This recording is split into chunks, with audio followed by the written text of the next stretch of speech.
ఏమంటివి మానవ జాతి నీచమా? ఎంత మాట ఎంత మాట! వైద్యుని వరకు వెంటాడి వేధించి ముప్పితిప్పలు పెట్టి మీ ధర్మసూత్రంలో మంట కలిపి తన పతి ప్రాణములు దక్కించుకున్న నారీమణి సావిత్రిది ఏ జాతి?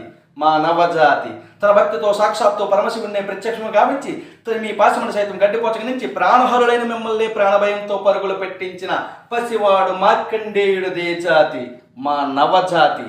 నీచమన్న మా జాతి మూలం ఏనాడో అప్రతిష్ట మూట కట్టుకున్న మీరు నేడు జాతి జాతి అను మమ్మ అవహేళన చేయట ఎంత వివేకము, ఎంత జ్ఞానము, ఎంత కుసంస్కారము! నేటి నుంచి దేవుడు అధికుడు, నరుడు అనుమదన్న కించభావాన్ని కూకట వేలతో సైతం పెకలించి వేసదా. ముక్కులు పొందే ముక్కుడు దేవతలు, దిక్కులు నేల అష్టదిక్పాలకులు మను నిత్య పంచిపోతున్న చేసాం. జై హో నరుడా హర్షించే విధంగా సింహాసం అధిష్ఠించదా.